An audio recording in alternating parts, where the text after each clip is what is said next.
Bonjour à toutes et à tous et bienvenue sur All That Jazz, le premier podcast français consacré à la comédie musicale. Et nous sommes toujours Fanny et Anna.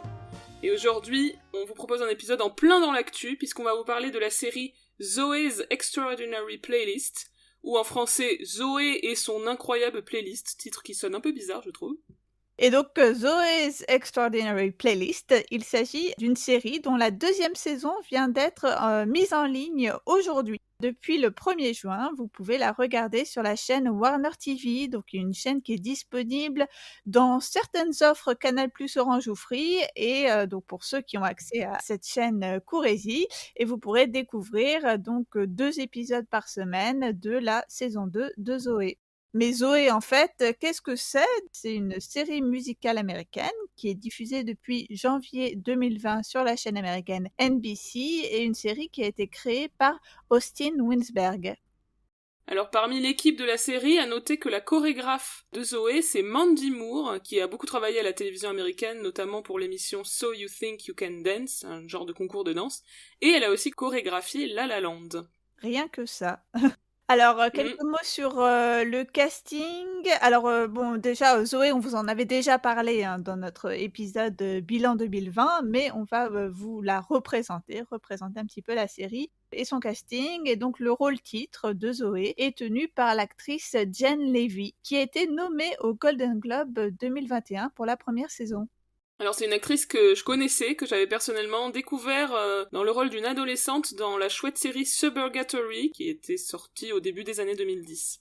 Autre personnage très important de la série, c'est Max, qui est interprété par l'ami Skylar Astin, un acteur habitué des comédies musicales que vous connaissez forcément, qui joue évidemment sur scène, qui est présent dans Pitch Perfect, vous pouvez écouter notre épisode sur cette super saga, et qui est bien sûr le New Greg de la saison 4 de Crazy Ex-Girlfriend. Skylar Astin, un acteur que nous aimons beaucoup ici à All That Jazz. Oui. Dans le rôle de Mo, qui est le voisin gender fluid de Zoé, c'est Alex Newell, que vous devez également connaître, hein, puisque il était notamment le personnage de Unique dans Glee, donc il est habitué à ces rôles, on va dire, gender fluid, comme il l'est d'ailleurs dans la vie. Et il est aussi sur scène, puisqu'on l'a vu aussi à Broadway dans le revival récent de Once on This Island. On peut également signaler la présence de John Clarence Stewart, qui joue le rôle de Simon. Il s'agit d'un acteur qui a commencé au théâtre avant de tourner dans plusieurs séries télé, et notamment dans la mini-série What If, une mini-série Netflix, dans laquelle il partageait déjà l'affiche avec Jen Levy en 2019. Et c'est son rôle dans Zoé qui est à ce jour son rôle le plus important. On a également Mary Steenburgen, qui joue Maggie, la mère de Zoé. C'est une superbe actrice qu'on a vue, en fait, vous connaissez son visage parce que elle intervient dans beaucoup de comédies américaines. Et notamment pour les fans, elle jouait Clara dans le 3e volet de Retour vers le futur. Oh. L'amoureuse de Doc Brown. Oui. Le 3 qui n'est sans doute pas le meilleur de la saga, mais là c'est... Non. C'est un autre débat. Mais oui, son visage m'était familier, mais je ne l'avais pas remise. Je crois qu'elle joue dans cet étonnant téléfilm de Noël lesbien avec Kristen Stewart, un truc qui est sorti en fin d'année dernière, et je crois qu'elle fait la mère aussi. D'accord. Bref, voilà. Pour le reste du casting, on a Andrew Leeds qui joue le rôle de David, le frère de Zoé, Alice Lee qui incarne Emily, la belle-sœur de Zoé, et enfin Michael Thomas Grant dans le rôle de Leaf et Kapli Talwalkar dans le rôle de Tobin, en fait les deux bros qui travaillent avec Zoé, ces deux collègues qui sont particulièrement prompts à déconner au travail, on va dire. C'est ça. Alors, pour bien commencer cet épisode, est-ce que Fanny, tu veux bien nous faire un rappel des événements de la saison 1 de Zoé ? Oui, alors donc Zoé, elle est programmeuse dans une entreprise de développement informatique ou de développement d'applications, de produits, on va dire, plutôt de téléphonie mobile, à San Francisco. Et Zoé a mal à la tête, la pauvre, et ben elle va donc passer un IRM. Et pendant cet IRM, elle va écouter de la musique. Et à ce moment-là se produit un tremblement de terre, parce que San Francisco est sujet au tremblement de terre. Et en fait, suite à ce tremblement de terre, elle va découvrir qu'elle a développé un super pouvoir qui est celui d'entendre les pensées des personnes qu'elle rencontre sous forme de numéros musicaux. Donc c'est des sortes d'hallucinations musicales dont le statut dans la diégèse n'est pas tout à fait clair par rapport au temps qui s'écoule ou non pendant le numéro musical. Mais bref, toujours est-il que Zoé est la seule à voir chanter et danser les personnes qui l'entourent. Et surtout, grâce à ces numéros musicaux, elle connaît les pensées de son entourage. Pendant la saison 1, ça se concentre beaucoup sur comment se développent ses pouvoirs et l'influence que ça va avoir sur ses interactions avec ses proches. Dans les grands événements, on va dire, qui structurent un petit peu cette saison 1, eh bien, on a le père de Zoé qui, en fait, dès le début de la série, est atteint d'une maladie neurodégénérative. On va voir la progression de sa maladie tout au fil de la série et il va décéder à la fin de la première saison. Et Zoé est par ailleurs prise dans un triangle amoureux, un love triangle, comme on les aime. Elle va hésiter en fait entre deux hommes, entre deux collègues d'ailleurs. D'un côté, Max, donc Skylar Astin, son ami de toujours, avec lequel elle a développé une amitié très très forte, mais qui est peut-être un petit peu plus que ça. Et de l'autre côté, donc Simon, qui est un autre collègue qui travaille au marketing et qui lui aussi a perdu son père récemment. Et donc autour de ce deuil un peu partagé, va se développer une amitié, là encore, qui va devenir de plus en plus ambiguë. Donc pour moi, c'est vraiment les deux grandes péripéties qui structurent un peu cette saison 1. On voit aussi comment elle se lie de façon plus personnelle avec Maud, son voisin de palier. Mais voilà un petit peu ce que nous raconte cette saison 1. Et donc, on va vous dire ce qui se passe dans la saison 2. Alors, on va commencer par l'intrigue de la saison 2. On va essayer de ne pas spoiler, puisque a priori, vous ne l'avez pas encore découverte. Et lorsque on sera obligé de nous aventurer dans les terrains du spoiler, on vous préviendra. Donc, la saison 2 arrive juste après donc la mort du père de Zoé. Et en fait, au tout début, ça va avoir des conséquences sur ses pouvoirs, d'entendre les chansons des gens. Ils appellent ça des hot songs, des chansons du cœur dans la série. C'est vrai que ça m'avait étonné ce terme de hot song. Mais je pense que c'est surtout les chansons d'amour, non, qu'elle appelle les hot songs. Je crois pas, non? C'est à chaque fois que le personnage exprime ce qu'il ressent, il me semble. Ok, non mais je demandais parce que j'avoue que le terme, j'avais un petit peu bugué dessus, mais j'ai pas cherché à comprendre davantage. Pour moi, c'était vraiment une chanson d'amour, mais peut-être que ouais, c'est juste une Je crois pas, non? chanson qui exprime l'intériorité du personnage, en fait. Ouais, c'est ça. Ok.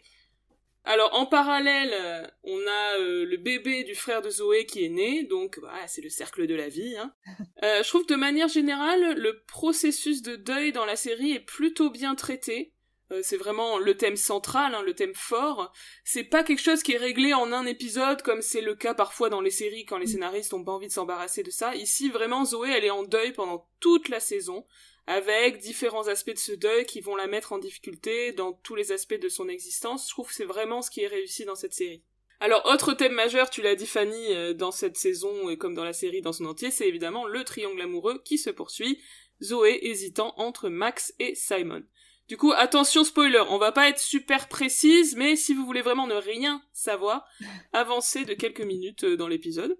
Alors, au début de la saison 2, Zoé se met en couple avec Max. On se dit que ça va pas être si simple, mais bon, franchement, parfois, ce serait reposant une série où le protagoniste est en couple et tout va bien, ça changerait un peu, je trouve.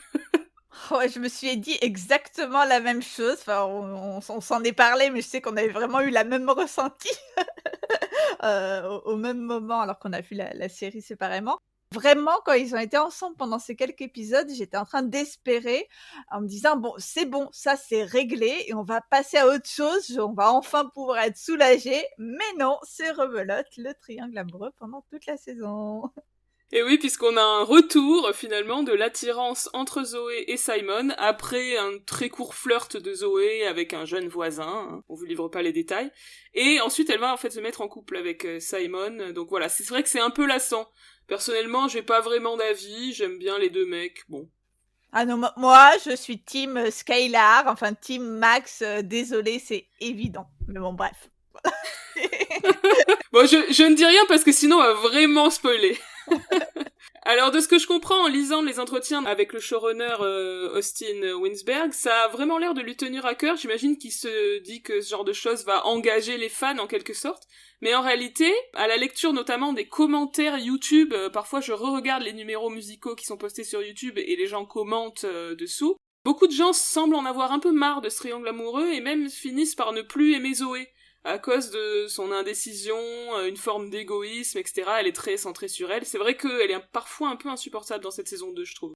Ouais, moi, ça m'a beaucoup gênée au début, au point où j'ai eu du mal à rentrer dans les premiers épisodes. Je la trouvais franchement antipathique, mais après ça allait mieux et de manière générale, je trouve que les premiers épisodes sont peut-être un peu moins bien, mais à partir du moment où la série trouve un peu son rythme, tout est rentré dans l'ordre, je trouve.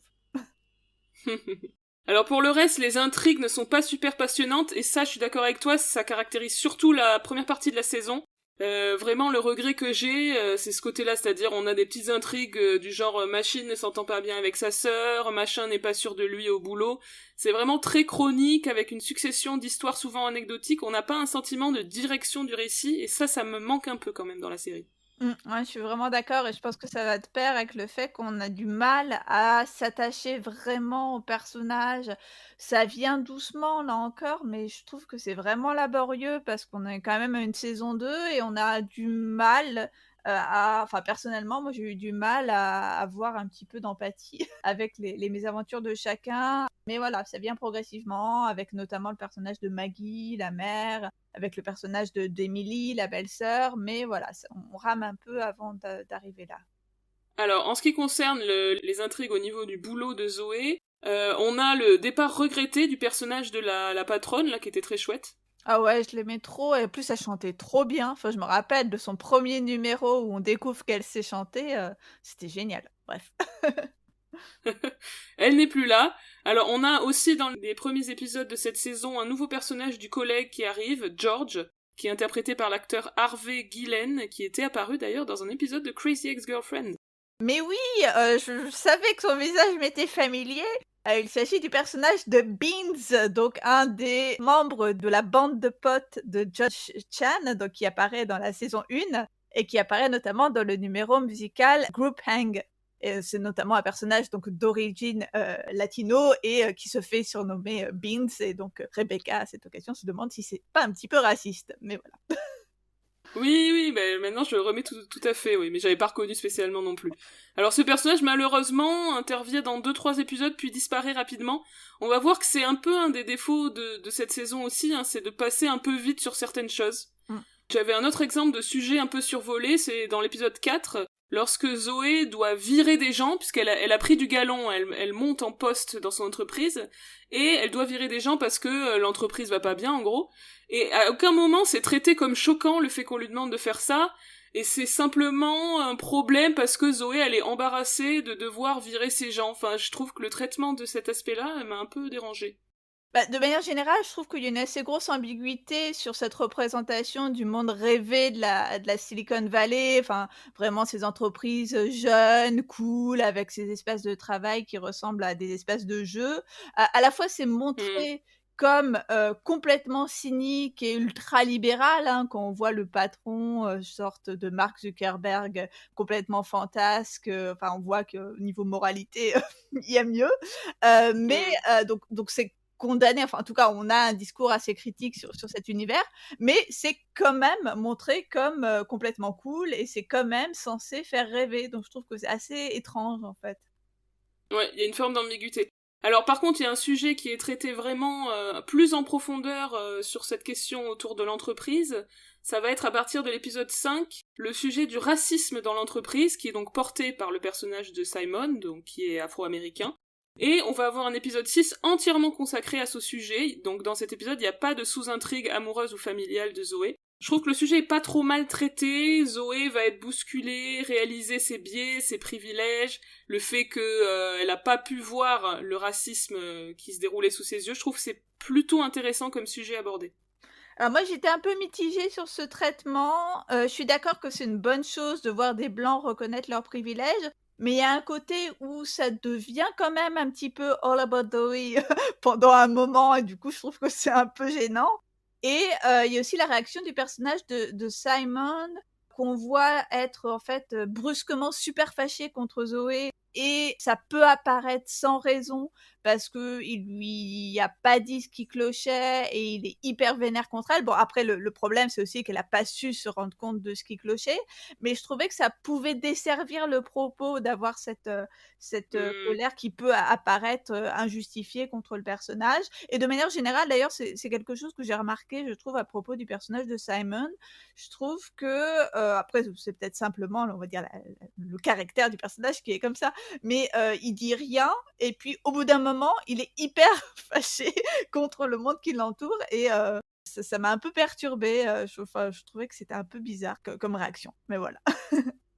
Oui, je suis d'accord, il est un peu étrange ce personnage, parce qu'il y a des moments, il y a tout un moment où il est super mélancolique, parce qu'il sent que Zoé, dans leur relation, etc., c'est pas top, et puis l'épisode d'après, il est super joyeux, je suis d'accord qu'il est pas encore très au point, ce personnage.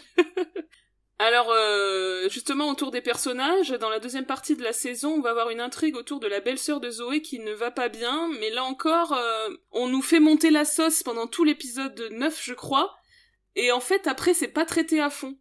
Bah oui, parce qu'en fait, à partir du moment où elle voit qu'elle a un problème et qu'elle dit: «Bon, du coup, je vais aller voir un psy», bah, tout semble s'être résolu de façon magique et je trouve que c'est vraiment dommage parce que c'était, l'occasion d'aborder un sujet qui est quand même peu abordé. Bon, on dira pas forcément lequel du coup pour pas spoiler, mais Mhm. ça aurait été intéressant de l'aborder ici. C'est un petit peu, j'ai l'impression comme si ils avaient voulu, embrasser, trop de sujets finalement et trop de sous-intrigues pour seulement 13 épisodes et on a effectivement, je suis tout à fait d'accord avec toi, cette impression d'éparpillement, du propos. Oui, et ça se vérifie aussi pour un autre nouveau personnage, très sympathique d'ailleurs, enfin très intéressant en tout cas, le nouveau mec de Mo, qui est un peu plus âgé que lui, qui est divorcé avec des enfants. C'est assez touchant leur relation, ça devient compliqué à un moment parce qu'il est pas totalement à l'aise avec le côté justement gender fluid de Mo. Là aussi encore très intéressant, ça mériterait d'être développé un peu plus, je trouve. Alors, on ne dira rien sur le dernier épisode, mais voilà, il se termine un peu sous la forme de climax de comédie romantique, avec, on va dire, un jeu autour des codes du genre, qui m'a paru un peu... à la fois on utilise les codes du genre, et en même temps c'est quand même très très éculé. Bon, je vais peut-être pas donner le détail exact, mais voilà, ça m'a un peu questionné. Mais par contre, il y a un twist de fin dans la toute dernière scène de la saison, qui est vraiment très intéressant, là vraiment, no spoiler évidemment. Ouais et on espère que ça va permettre à la série de davantage se défaire de son point de départ initial, hein, peut-être de prendre une nouvelle ampleur parce que là, on reste aussi, quand même pas mal collé sur la question des pouvoirs de Zoé, de comment ces pouvoirs lui gâchent la vie. Voilà, on pourrait peut-être finalement passer à autre chose, et on espère que c'est ce que fera la saison 3. Alors, dernière petite notation que j'avais sur l'intrigue de cette saison 2, ce sont les points communs avec Crazy Ex-Girlfriend, hein, qui continuent d'exister dans la série. Le premier, c'est que Zoé commence à voir un psy, donc auquel elle se confie, qui est très compréhensif, personnage pour l'instant pas très développé, mais plutôt sympa. Et l'autre point commun qui m'a amusé, c'est le fait que Skylar Astin ouvre un restaurant, comme lorsqu'il jouait Greg dans Crazy Ex-Girlfriend saison 4. Et j'ai aussi, trouvé que l'acteur qui joue le père de Skylar ressemble pas mal à celui qui jouait le père de Greg dans Crazy Ex-Girlfriend. Bon, c'est plutôt logique, donc c'est assez bien casté. Alors pour le cast, un petit point sur les nouveaux comédiens qui arrivent dans cette saison 2, et qui chantent particulièrement bien, alors que j'ai vérifié, ils ont pas forcément d'expérience en comédie musicale, c'est surtout des acteurs, actrices de série. On a David St. Louis dans le rôle de Perry, qui est donc le nouveau mec de Mo. C'est un acteur à la voix grave, particulièrement impressionnante, quand il se met à chanter, c'est très fort. Et on a Katie Findlay dans le rôle de la nouvelle copine de Max, pareil, qui chante très bien. Mmh. Personnage qu'on connaissait déjà de la saison 1, c'est Bernadette Peters, bien sûr, la grande star de Broadway, qui revient vers la fin de la saison 2. Elle va être la copine délurée de Maggie, un duo assez sympathique. Et alors, il y a une apparition très furtive, tellement furtive que Fanny ne l'a pas vue, c'est celle de Becca Tobin, qui est l'actrice qui jouait Kitty dans Glee, donc la cheerleader à partir de la saison 3, 4, je ne sais 4, plus. je pense. 4, ouais. Elle apparaît dans l'épisode 11, et en fait elle joue pas vraiment, elle chante et danse dans la salle d'attente du psy au tout début de l'épisode. Est-ce que tu la remets? Je remets du coup le numéro, mais j'avais pas du tout, je l'avais pas du tout reconnu. Bah oui, parce qu'il y a pas mal de numéros, hein, dans cette série, hein. Je dirais qu'il y en a peut-être, 2-3 au moins par épisode, non? Heu, j'ai l'impression qu'il y en a beaucoup, peut-être même plus que dans Crazy Ex-Girlfriend. Enfin, je te dis ça un peu à la louche, mais, j'ai l'impression qu'il y en a vraiment pas mal et donc on va vous en dire quelques mots de ces numéros, enfin en tout cas de certains qui nous ont particulièrement marqués. Alors moi, il y a un moment que j'ai vraiment beaucoup aimé, c'est dans l'épisode 2. En fait, Zoé et Max, là encore, si vous voulez pas savoir, skipper ou écouter l'épisode plus tard peut-être. Zoé et Max veulent coucher ensemble pour la première fois, puisqu'avant ils n'étaient qu'amis. Et en fait, pour un peu se calmer, Max se met à chanter Take Me Out to the Ball Game, qui est en fait une chanson très connue aux États-Unis qu'on chante habituellement au stade avant les matchs de baseball. Mais en même temps, comme il est très voilà dans l'émotion du moment, il a envie de chanter une chanson sexy. Et du coup, il chante les deux chansons à la fois, il s'interrompt, il passe de l'une à l'autre, donc il change de posture, etc. Et c'est hyper drôle et je trouve que Skylar Astin est vraiment très fort. Et par ailleurs, le duo juste après, qui est donc chanté par Zoé et par Max dans un moment un peu d'osmose, est vraiment très émouvant. Ce qui est assez rigolo, c'est qu'elle, du coup, quand elle chante, il y a pas de musique de fausse puisqu'elle, elle chante Oui, dans la diégèse, alors que lui, il chante, dans sa tête à elle. Enfin, je sais pas si c'est très clair, mais je trouve que c'est assez intelligemment, du coup, monté, en fait, à ce moment-là. oui. De manière générale, la série, dans cette saison 2, continue vraiment d'explorer les possibilités de son concept. Par exemple, on a dans l'épisode 5 Zoé qui va prendre de la drogue. Bon, j'ai trouvé que c'était un truc de scénario un peu basique, parce qu'après, elle a pris de la drogue alors qu'elle devait avoir un coup de fil avec son patron. Enfin bref, c'est un peu téléphoné, mais ça permet d'intégrer Zoé à un numéro musical, parce que c'est comme si le numéro, c'était son trip, suite au fait d'avoir pris de la drogue. On sent aussi avec ça que la série a envie de faire chanter et danser Zoé, son héroïne, et que du coup, ils cherchent par tous les moyens à faire ça, alors que normalement ça fait pas partie du concept, c'est tous les autres personnages qui doivent Oui. chanter et danser, et pas elle. Autre épisode qui va un peu twister le concept de la série, c'est l'épisode 9, où les chansons sont inversées. C'est-à-dire que Zoé entend une chanson chantée par un personnage, et en fait c'est pas la bonne, elle aurait dû être chantée par quelqu'un d'autre. Donc Max se met à chanter une chanson triste alors qu'il est pas du tout triste en ce moment, etc. Ou les personnages chantent des chansons qui ont rien à voir avec la situation, et du coup Zoé comprend que tout est mélangé, et elle doit trouver quelle chanson est à qui, pour les aider, parce qu'il y a toujours l'idée qu'elle doit aider les personnages qui chantent des chansons tristes, principalement. Moi aussi, j'ai beaucoup aimé ce twist parce qu'il y a un effet de surprise assez plaisant et ça nous force en fait à réfléchir au principe de la série et à réfléchir à quel registre musical est approprié à quelle situation. Puisque là, dans l'épisode, ben, le comique vient de l'écart entre le registre et la situation. Par exemple, on a un moment d'affrontement entre 2 groupes de programmeurs. Dans la diégèse, ils se mettent vraiment en formation, battle, enfin face à face et Mm. au point, je me suis vraiment dit: «Ah bah ouais, c'est trop bien, ils vont nous faire une battle» et en fait, pas du tout puisque c'est le principe. Mais j'ai bien accroché à cet épisode. Je trouvais qu'il était particulièrement intelligent. Il y a un autre épisode qui m'a pas mal plu, c'est l'épisode 12 qui en fait, est un flashback, qui nous ramène en fait au premier jour de, Zoé chez Spark Point. Donc en fait avant qu'elle ait ses super pouvoirs et on a donc dans cet épisode des vrais numéros musicaux dans la diégèse. Ça veut dire que c'est pas dans Mm. l'esprit de Zoé, hein, c'est vraiment les personnages qui chantent et dansent, mais qui vont survenir un petit peu de nulle part ou à des moments inattendus. On va pas être dans le cadre d'un spectacle ou d'une répétition. Ça va être des gens qui vont se mettre à chanter alors que c'est un peu impromptu. On a par exemple justement le boss de Spark Point qui va accueillir les nouvelles recrues sous la forme d'un grand numéro musical, ou encore un mec qui chante tout seul à son bureau parce qu'il avait oublié qu'il avait ses écouteurs. Enfin, j'ai trouvé ça assez rigolo. Oui, c'est amusant parce que les scénaristes trouvent le moyen de mettre des moments musicaux alors que ça ne devrait pas puisqu'on est avant que Zoé acquiert ses pouvoirs. C'est assez ingénieux, je trouve, même si c'est parfois un peu artificiel. Je trouve de manière générale l'épisode est un poil artificiel dans tout ce qui se passe. Comme par hasard, plein de trucs se passent au même moment. Comme par hasard, les personnages se sont rencontrés le jour même. Enfin voilà. Le jour où tout s'est passé. C'est ça. Moi, je voulais juste signaler à l'épisode 13 un truc que j'avais remarqué qui me semblait être pas forcément le cas dans tous les épisodes. Donc là, c'est le dernier épisode de la saison et on va avoir un épisode, bon, assez classiquement hein, dans l'écriture de série, un épisode qui va essayer de régler son compte à chacune des plotlines.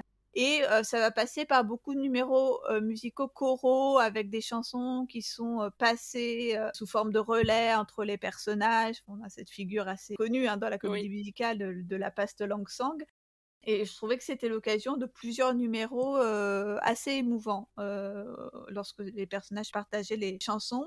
Et globalement, j'ai trouvé, à l'issue de cette saison 2, que Zoé, c'était plutôt un exemple de série musicale qui va habilement se servir de la musique et de la danse pour faire progresser la narration et les personnages. Je trouve que sur ça, ils sont assez forts et c'est plutôt sur le reste, finalement, l'écriture assez basique des arcs narratifs et des personnages qui pêchent un peu, à mon avis, ce qui en fait donc une série plaisante, hein, que j'ai quand même eu beaucoup de plaisir à regarder, mais qui n'est pas le chef-d'œuvre que nous connaissons, c'est-à-dire ce n'est pas Crazy Ex-Girlfriend. On est complètement d'accord. Alors je voulais signaler que dans cette saison, on va avoir davantage de numéros musicaux issus de comédies musicales. Je me souviens qu'à l'époque de la saison 1, j'avais lu un interview du showrunner qui disait, et sans doute à raison, que c'était un peu difficile d'intégrer des numéros de comédie musicale à son histoire, parce que les numéros de comédie musicale, souvent c'est très spécifique, ça raconte une histoire spécifique, etc., alors que une chanson pop plus générale peut s'adapter à plein de situations. Néanmoins, dans cette saison 2, on a plusieurs numéros qui sont issus de comédie musicale. Donc dans l'épisode 1, on a Hello Dolly. Oui, un numéro plutôt réussi et bien vu, hein, qui salue en fait le retour de Zoé au bureau après le congé qu'elle a pris suite au décès de son père. On a également Hard Knock Life, donc chanson extraite de la comédie musicale Annie, dans l'épisode 3. Et là aussi, un numéro qui se fait à Sparpoint. Je l'ai bien aimé celui-là aussi. Et de manière générale, je trouve que les numéros qui mettent en scène les collègues de travail de Zoé sont plutôt quasiment tout le temps des très bons numéros. Ouais, c'est vrai. Dans l'épisode 9, on a Anything You Can Do, la fameuse chanson un peu duel de Annie Get Your Gun, qui ici est chantée en solo, parce que justement, c'est le fameux épisode où les chansons sont inversées. C'est celui qui devait faire l'office de battle, justement, que j'évoquais tout à l'heure. Exactement, et là, en fait, il est chanté par la mère de Zoé.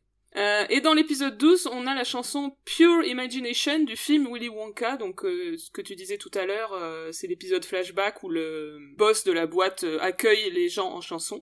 Et justement, ce personnage du boss a 2 chansons dans cette saison alors qu'il n'en avait pas dans la première. J'ai trouvé, de manière générale, qu'il y a pas mal de numéros assez cool, hein. Et parfois des chansons surprenantes où tout d'un coup ça démarre, tu fais waouh. Par exemple, le numéro Let's Get Loud, la chanson très très dynamique aux accents latinos de Jennifer Lopez lors de l'ouverture du restaurant. J'ai adoré ce moment. Ouais, moi aussi, je trouvais ça très très chouette. J'ai beaucoup aimé. C'était aussi un numéro qui, qui m'avait marqué.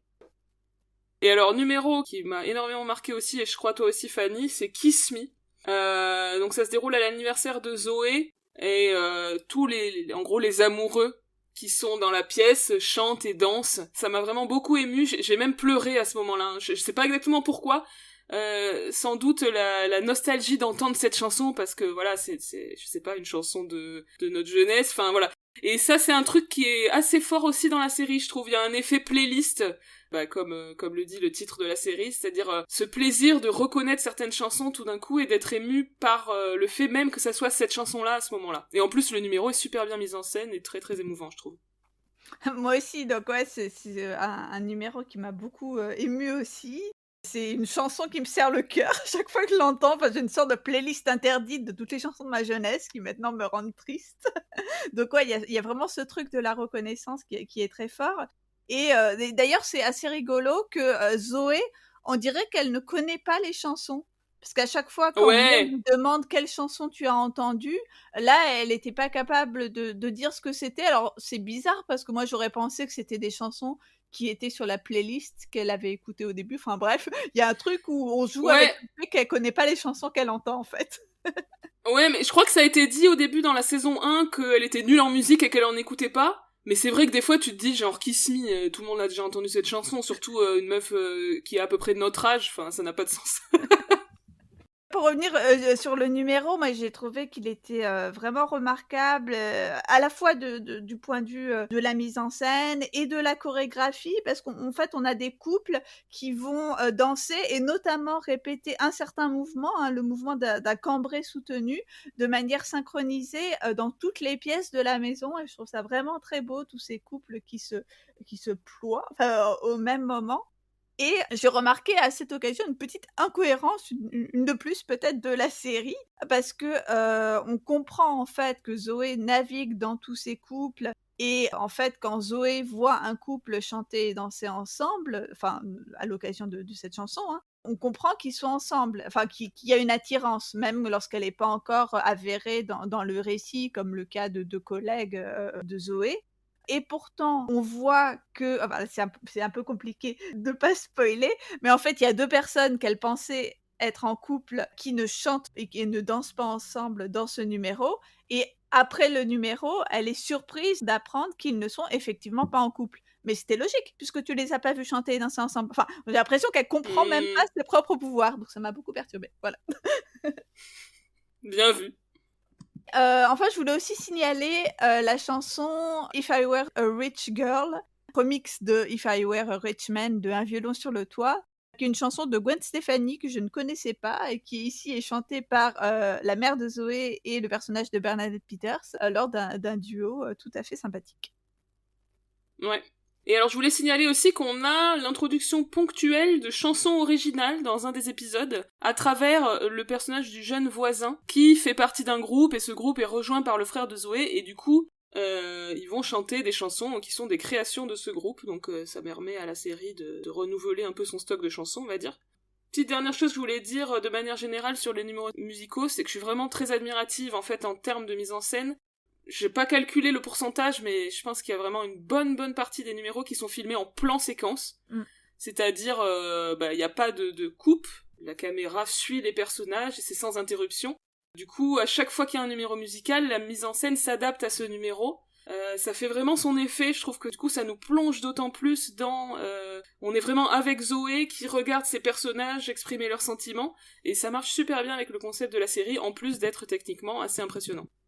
Alors, je voulais faire un petit point sur la danse parce que ici, enfin, je sais pas si c'est que j'ai fait plus attention, mais en tout cas, l'usage de la danse m'a davantage marqué que dans la première saison, notamment en termes de registre de danse sollicité. Puisqu'il m'a semblé qu'en fait, qu'on était moins souvent sur de la danse typique de comédie musicale, mais qu'on avait plusieurs numéros qui allaient puiser dans des mouvements qui évoquaient un peu la danse contemporaine.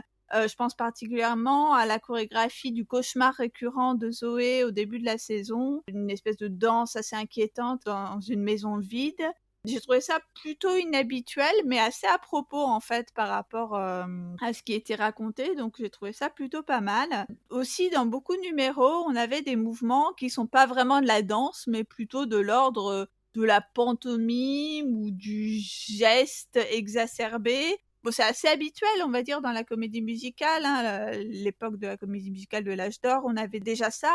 Mais ici, c'est vraiment poussé à l'extrême. Je pense que c'est lié au fait que, on est face à des, acteurs, qui sont pas forcément des danseurs, donc on va plutôt les faire se déplacer, en rythme Hmm. plutôt que les faire vraiment, vraiment danser. Enfin, je voulais aussi souligner un usage assez étonnant de l'espace. Ça m'a vraiment marquée, je trouve qu'on a dans ces numéros des danses qui surgissent, dans des lieux où on ne s'attendrait vraiment pas à voir des personnes danser. Dans la comédie musicale classique, on a au contraire toujours cette espèce de suspension du temps qui aménage l'espace de la danse, hein. On voit toujours le lieu où va se dérouler le numéro musical. Ici, le numéro musical, il surgit vraiment de nulle part et il va un peu nulle part. Je pense à une danse de Perry, le nouveau copain de Mo, qui est dans un escalier, donc vraiment dans un espace hyper étroit. Ou encore la palme de l'étroitesse, c'est peut-être à décerner à Emily qui danse à un moment donné dans des toilettes de boîte de nuit. Donc ça aussi, j'ai trouvé ça assez rigolo et plutôt pas mal trouvé. Alors le contre-exemple, hein, ça serait le grand numéro final que Zoé danse avec son père lors de l'épisode final, qui au contraire est dans les bureaux, l'open space de Sparkpoint, où il n'y a plus aucun bureau et on a même un orchestre qui vient les accompagner. Donc c'est un petit peu l'inverse de ce qui se produit d'habitude. Mais voilà, j'ai trouvé cet usage de l'espace de manière générale assez intéressant. Alors pour finir, on a une catégorie genre trucs généraux à dire qu'on n'a pas réussi à caser avant. Il y a un truc qui est rigolo, qui était déjà présent en saison 1, c'est l'apparition du générique, enfin pas vraiment du générique, mais du carton titre qui annonce le titre de la série. En fait, à chaque fois, ça apparaît lorsque l'héroïne s'apprête à dire un gros mot, et donc elle est interrompue par l'apparition du carton titre. Ça peut être fuck, shit ou dick. Et à chaque fois ça me fait rire. Et ce qui est marrant, c'est que dans l'épisode 9, par contre ça marche pas. Et du coup elle dit le gros mot et elle a un petit moment bizarre. C'est un petit peu méta, ça m'a fait rire. Ouais, c'est vrai que c'est pas mal trouvé. Moi, ce que j'ai toujours aimé autant dans cette série, c'est la surprise ou plutôt le plaisir de découvrir que de nouveaux personnages savent chanter et danser. Je pense à la belle-sœur de Zoé, à Emily, donc à la nouvelle copine de Max, à Perry, le nouveau copain de Mo, et même à son fils, qui est un petit garçon qui chante hyper bien. Il y a un numéro dans ce fameux épisode 9 inversé. On a ce petit garçon qui chante et danse d'une manière tout à fait époustouflante. Ah oui, c'est vrai, c'est impressionnant. Voilà, pour finir, on pourrait dire que on a quand même envie d'une saison 3, hein, parce que la série, malgré ses défauts, a beaucoup de potentiel, notamment c'est des numéros musicaux vraiment, vraiment cool. Et la toute fin de la saison 2 donne vraiment envie de savoir ce qui va se passer. Alors, j'ai vu que, apparemment, la saison avait mieux marché que la première et qu'il y avait une légère hausse du nombre de téléspectateurs, donc on peut se dire que y a pas de raison qu'ils renouvellent pas la série, on y croit. Ouais, allez, une saison 3. Bon, eh bien, merci de nous avoir écoutés. On espère que vous allez vous aussi découvrir Zoé, saison 2 et ou saison 1 si vous ne l'avez pas encore vue. N'hésitez pas à nous envoyer des messages pour nous donner votre avis sur cette série qui nous plaît bien. Donc, on vous dit à très bientôt pour un nouvel épisode de All That Jazz. À bientôt. Salut, salut!